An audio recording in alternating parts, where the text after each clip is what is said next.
आप देख रहे हैं हमारा खास कार्यक्रम शिक्षा का माफिया तंत्र। मध्य प्रदेश में अब मासाब यानी कि शिक्षक, स्कूल के शिक्षकों को अनिवार्य रूप से गांव के स्कूलों में पढ़ाना जाना होगा।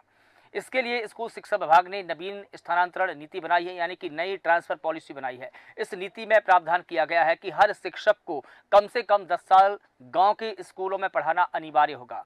इस पूरे मुद्दे पर बात रखने के लिए हमारे साथ में कुछ मेहमान जुड़े हैं। सबसे पहले अपने मेहमानों का परिचय करा देते हैं। क्योंकि हमारे साथ में तनुज दीक्षित जी है, राजनीतिक विश्लेषक है। सर, आपका बहुत स्वागत करता हूं। तनुज दीक्षित जी, आपसे मैं समझना चाहूंगा, जिस प्रकार से मध्य प्रदेश में अब जल्द ही नई ट्रांसफर पॉलिसी लागू होने वाली है, लेकिन ट्रांसफर पॉलिसी है एजुकेशन मिनिस्ट्री में जो अभी लागू होगी, और जो शिक्षा मंत्री है राव उदय प्रताप सिंह जी, जो उसको मेरे हिसाब से इस बार जो है प्रॉपरली पालन कराएंगे। बाकी ट्रांसफर पॉलिसी में ये जो गांव में शिक्षा देने की बात कही है शिक्षकों को, ये बहुत ही एक अच्छी पहल है, अच्छी शुरुआत है। क्या होता है देखिए, कौन कहाँ कितने साल है या उसका ट्रांसफर हो रहा है नहीं हो रहा है, ये अभी तक विभाग ने की कभी वो नहीं करी होगी, एनालिसिस नहीं करा होगा। लेकिन अभी जैसे कि विभाग इसमें भी अब सक्रिय होगा, 3 वर्ष तक मिनिमम एक जगह पे पोस्टिंग रहना अनिवार्य हो जाएगी, बार बार तबादले नहीं होंगे। इस तरह की जो पॉलिसी के अंदर जो बदलाव आएंगे, इससे शिक्षकों के अंदर भी एक स्थिरता, उस विद्यालय और छात्रों के प्रति भाव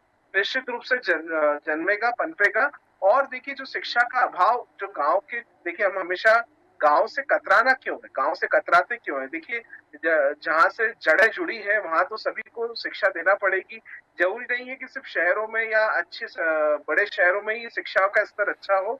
निश्चित रूप से गांव गांव तक शिक्षा का स्तर जो है सुधार हो उसके अंदर, और ग्रामीण बच्चों का भी वही विकास हो, वही शिक्षा का ज्ञान उन्हें मिले जो शहरी बच्चों को शिक्षा का ज्ञान मिलता है। तो अगर ये पहल, ये ट्रांसफर पॉलिसी अगर आती है तो मुझे लगता है ये बहुत कारगर होगी, क्योंकि कई सारे शिक्षक जो बहुत समय से शहरों के अंदर है, वो गांव में जाकर जब बच्चों को उस तरीके से ट्रेन करेंगे, पढ़ाएंगे, सिखाएंगे, तो निश्चित रूप से गांव ग्रामीण बच्चों का भी जो विकास है और जो उनकी शैली, वो एक विकास होगा, वो निश्चित रूप से काफी प्रभावशाली रूप से मनीष जी मुझे लगता है देखने को मिलेगा। साथ ही साथ अगर हम इस पॉलिसी के बारे में और अधिक चर्चा करें तो इसके अंदर एक और चीज देखने को जो मिल रही है, उसके अंदर राजनीतिक एस्पेक्ट हम देखेंगे। भाई पिछली सरकार में क्या हुआ क्या नहीं हुआ वो एक अलग चीज है, लेकिन आज हमको इसकी सराहना करनी चाहिए कि जब सरकार आज इस पर ध्यान दे रही है, इस तरीके की ट्रांसफर पॉलिसी में अमेंडमेंट कर रही है, तो निश्चित रूप से इसका परिणाम पॉजिटिव ही आएगा। जी बिल्कुल ठीक है। और देखिए, जो एनुअल स्टेट एजुकेशन जो रिपोर्ट है, जो असर की रिपोर्ट है, जब आती है तो हम उसमें धिक्कारते हैं, सरकारों को धिक्कारते हैं, शिक्षकों को। लेकिन एक बड़ी बात ये भी है कि जो ग्रामीण इलाकों के जो स्कूल है, दरअसल वहाँ पर संसाधनों की भी कमी है। वहाँ पर या तो माकूल वहाँ पर क्लास नहीं है, क्लासेस है तो वहाँ पर बेंच नहीं है, इसके अलावा नल में पानी नहीं है, कई प्रकार की समस्या है वहाँ पर। तो मुझे लगता है कि कम से कम उनको दुरुस्त करना होगा, क्योंकि एक बड़ा कारण ये भी है कि कोई भी शिक्षक अगर गाँव में जाने से कतराता है तो वो संसाधनों के अभाव में कतराता है, क्योंकि ये असर की रिपोर्ट भी कहती है। मुझे मनीष जी एक चीज इसमें ये लगती है कि देखिए, शिक्षकों का काम है कि वो सिर्फ शिक्षा पे ध्यान दे। बाकी की जो सुविधाएं हैं, निश्चित रूप से सरकार एक एक करके अगर काम कर रही है, पॉलिसीज में अमेंडमेंट कर रही है, आज ट्रांसफर होंगे शिक्षकों के, तो निश्चित रूप से पहले शिक्षा, देखिए हम जा रहे हैं विद्या के मंदिर में, बच्चों को वहीं पर सबसे पहले शिक्षा जो देना है उस पर ध्यान केंद्रित हो। साथ ही साथ आपने कहा शिक्षकों की जो ड्यूटी लगती है, या वो कई जगह पर आते जाते हैं या उनको बार बार किसी असाइनमेंट दे दिए जाते हैं, तो निश्चित रूप से इस पे मंथन करने की आवश्यकता है सरकार के द्वारा। क्योंकि देखिए, इलेक्शन कमीशन जरूर निश्चित रूप से उस पर कमेंट करना ठीक नहीं है, क्योंकि इलेक्शन कमीशन के पास तो संसाधन ही सरकारी वर्ग के लोग होते हैं। लेकिन हम अगर उसकी बात ना करें इलेक्शन कमीशन की, तो बाकी सरकारों को अपने हस्तक्षेप में निश्चित रूप से शिक्षकों के साथ ध्यान देने योग्य बातें हैं, और जो जरूरी हो वो पहल पहले रखी जाएगी। जी बिल्कुल ठीक, बिल्कुल ठीक है। तनुज दीक्षित जी, जिस प्रकार से नीरज जी कह रहे हैं कि कम से कम नहीं तो ऐसी आर्थिक सहायता दी जाए ताकि शिक्षकों का जो मनोबल है वो बढ़े और कम से कम बच्चों को वो अच्छे ठीक मन से पढ़ा सकें। सुधार लाने में समय लगेगा, पॉलिसीज बन रही हैं, चीजें हो रही हैं, हम देख रहे हैं।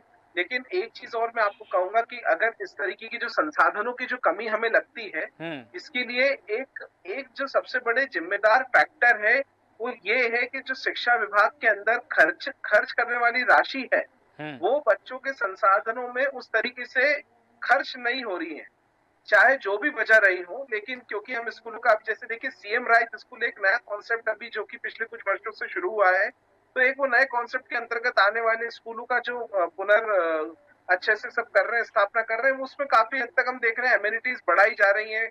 शासकीय स्कूलों में भी उसको अच्छे से कार्रवाई की जा रही। तो निश्चित रूप से इस तरह की जो चीजें हैं, सीएम राइज स्कूल राइज योजना जैसी स्कीम्स जो है, ये काफी फ्रूटफुल है आने वाले समय में बच्चों के भविष्य के लिए।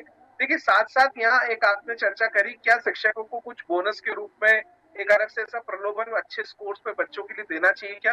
तो मैं इसके सहमत नहीं होता हूँ, क्योंकि देखिए, शिक्षा एक ऐसा है जिसे आप व्यवसाय नहीं कह सकते हैं। एक समय था जब हम गुरु दक्षिणा के नाम पर शिक्षकों का आदर सम्मान सत्कार करते थे, तो वो भाव निश्चित रूप से छात्रों के मन में भी रहना चाहिए।